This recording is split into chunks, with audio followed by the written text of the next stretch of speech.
Keith Murnighan, Do Nothing, How to Stop Overmanaging and Become a Great Leader.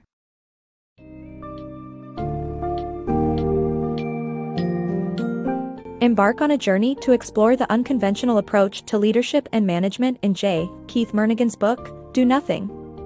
How to Stop Overmanaging and Become a Great Leader. Dive into the world where doing less as a leader unlocks the potential of your team members in ways you never thought were possible. The summary will shed light on critical topics such as the art of delegating, trusting your team, setting aspirational goals, and focusing on learning over performance.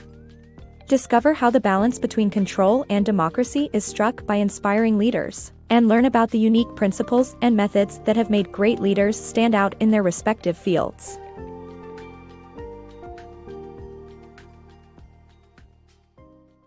Conscientious leaders don't do.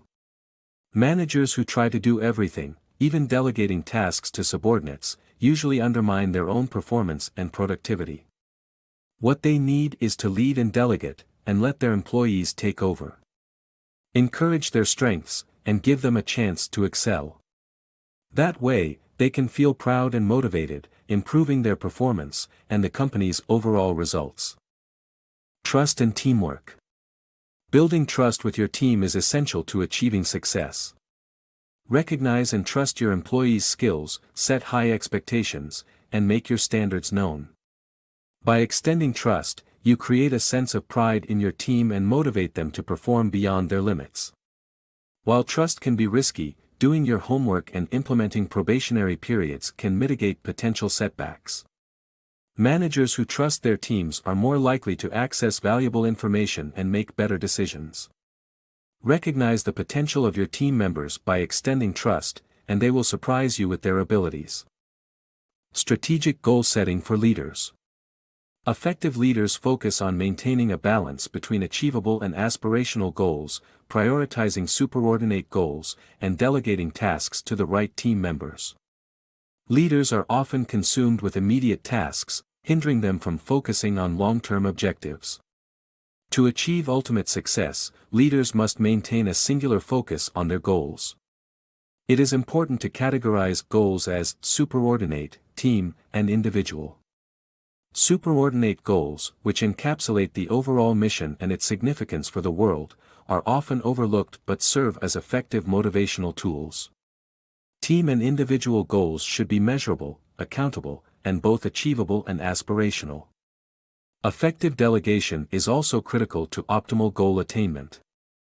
Leaders should delegate tasks to individuals with the right skills and ability, encouraging them to take ownership and responsibility for their work. Lastly, newly promoted leaders must learn to do less so they can achieve more. The author stresses that leaders need to give up their past and delegate more, ensuring they focus on the right people and tasks. Rethinking performance goals. In business, focusing solely on performance goals can hinder growth and undervalue individual effort. Instead, emphasizing learning goals can build overall capacity and lead to a sequence of ever-increasing performance goals. Mistakes and successes provide valuable wisdom, and a focus on learning promotes flexibility and development. While numbers matter in business, not all numbers should be prioritized all the time. As a leader, it's important to balance performance goals with learning goals to foster team development and long-term growth. Mastering reverse engineering. Start with the end in mind and work backward using backward induction. This technique, used in game theory in economics, requires identifying the end point and moving in reverse to determine each preceding step. By doing so, leaders can discover all of the steps necessary to achieve their goals, including interim benchmarks and goals. Backward induction encourages the identification of central values and helps keep them at the forefront of leaders' minds. Successful projects are built incrementally, and working backward allows for revision, leading to better outcomes. Balancing act. Effective leadership involves inspiring team members to excel beyond their self-imposed limits. Leaders should create a psychologically safe environment for employees and provide structures for them to succeed.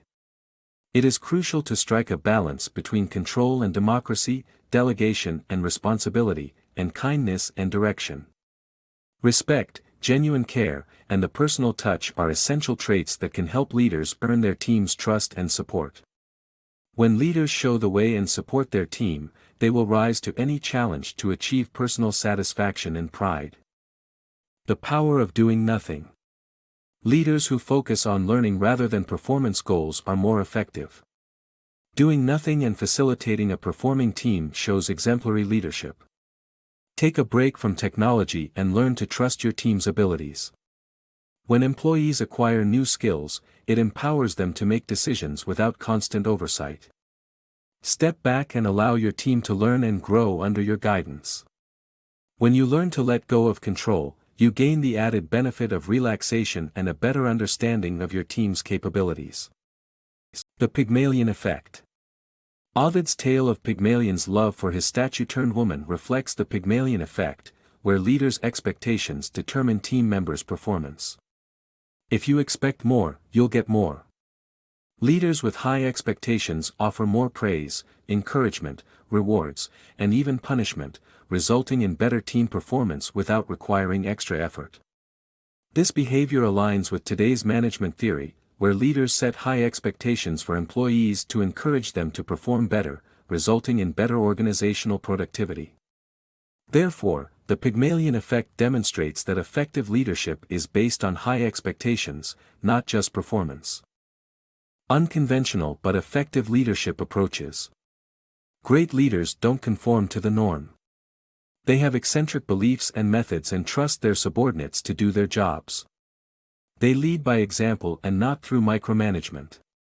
This book highlights the leadership styles of various successful leaders, including Oprah Winfrey, who preaches and practices empowerment, basketball coach Phil Jackson, who brings a spiritual dimension to his leadership, Michael Krasny, who left his position as CEO at a high point, Honda, who practices delegation and takes incremental progress in engineering, Norbert Brainin, who knows how to get the most power from each musician's skills, Michael Abrashoff, who stimulates his team's productivity by giving them opportunities to shine, and Maggie Doyne, who is a portrait of empathy and charity.